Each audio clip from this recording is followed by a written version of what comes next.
வணக்கம் friends. My வி3 ads நிறுவனத்தோட empty சாருக்கு பார்த்தீங்கன்னா, பெயில் எப்போ கிடைக்கும் அப்படிங்கிற மாரி நெறைய பேர் கேட்டிருந்தீங்க. உங்களுக்கே தெரியும். ஜூலை 10ஆம் தேதி பார்த்தீங்கன்னா, 7 நாள் போலீஸ் கஸ்டடியில எடுத்து விசாரிக்கணும் அப்படிங்கிற மாரி சொல்லியிருந்தாங்க.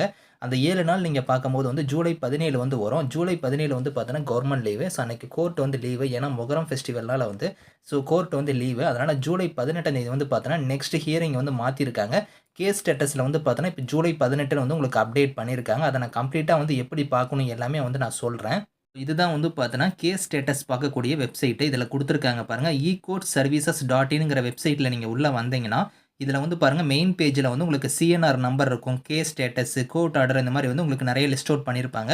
இதுல ஃபர்ஸ்ட் ஒன் இருக்கு பார்த்தீங்களா, சிஎன்ஆர் நம்பர். அத நீங்க கிளிக் பண்ணிக்கோங்க. அத கிளிக் பண்ணா கீழயே பாருங்க உங்களுக்கு ஒரு 16 டிஜிட்ல நீங்க சிஎன்ஆர் நம்பர் போடுற மாரி இருக்கும். அது என்ன நம்பர்ங்கிறத நான் உங்களுக்கு காமிக்கிறேன். இதுல நான் போடுறேன் பாருங்க. அந்த நம்பர நீங்க போடுங்க.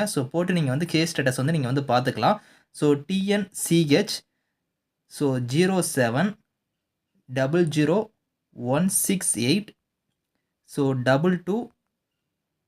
22024 இந்த நம்பர நீங்க போடுங்க. இந்த நம்பர போட்டு நீங்க பார்த்தீங்கன்னா, கீழ பாருங்க கேப்ச்சா என்டர் கேப்ச்சான்னு இந்த இடத்துல குடுத்திருப்பாங்க. அந்த என்டர் கேப்ச்சாங்கிற இடத்துல என்ன கேப்ச்சா குடுத்திருக்காங்களோ அத டைப் பண்ற மாரி இருக்கும். இங்க பாருங்க T7 EEYN அப்படிங்கிறது உங்களுக்கு வேற கேப்ச்சா வரும். அத நீங்க போட்டு நீங்க இதுல நீங்க சர்ச் குடுத்தீங்கன்னா, இப்போ பாருங்க கரண்ட் ஸ்டேட்டஸ் உங்களுக்கு வந்துரும். இங்க குடுத்திருக்காங்க பாருங்க. டேட் உங்களுக்கு 5ஆம் தேதி பார்த்தீங்கன்னா, அவர் பார்த்தீங்கன்னா சரண்டர் ஆயிருந்தாரு. அதுக்கப்புறம் கீழ குடுத்திருக்காங்க பாருங்க. நெக்ஸ்ட் ஹியரிங் டேட்ன்னு குடுத்து 18த் ஜூலைன்னே குடுத்திருக்காங்க பாருங்க.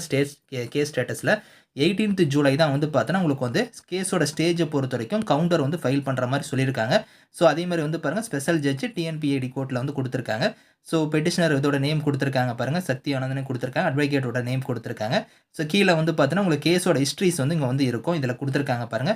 5த் அன்னைக்கு பார்த்தீங்கன்னா, அவர் சரண்டர் ஆனாரு. அதுக்கப்புறம் நெக்ஸ்ட் ஹியரிங் பார்த்தீங்கன்னா, 9த் ஜூலைன்னு குடுத்திருந்தாங்க. சர்வீஸ் பெண்டிங்ல தான் இருந்துச்சு.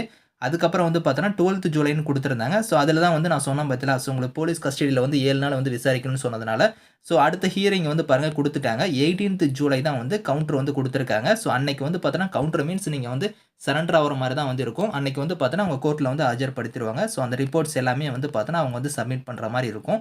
இதுவரைக்கும் விசாரணை பண்ண எல்லா ரிப்போர்ட்டையும் அவங்க சப்மிட் பண்ற மாரி இருக்கும். அதான் கவுண்டர்ன்னு நெனைக்கிறேன். அத அவங்க குடுத்ததுக்கு அப்புறம் தான் பார்த்தீங்கன்னா, பெயிலுக்கான அப்டேட் நமக்கு தெரிவிப்பாங்க. பெயில் பார்த்தீங்கன்னா, மோஸ்ட்டா எனக்கு தெரிஞ்சு 18ஆம் தேதிக்கு அப்புறம் உங்களுக்கு கிடைச்சிரும். கண்டிப்பா நம்ம எம்டி சார் வெளிய வந்துருவாரு. அதுக்கப்புறம் நமக்கான அப்டேட் எல்லாமே வரும். இதான் பார்த்தீங்கன்னா, இப்ப வந்திருக்கக்கூடிய தகவல். இத பார்த்துக்கோங்க. நீங்க இத நான் சொன்ன மாரியே இந்த வெப்சைட்ல அந்த நம்பர போட்டு நீங்க தெரிஞ்சுக்கலாம். Thank you friends.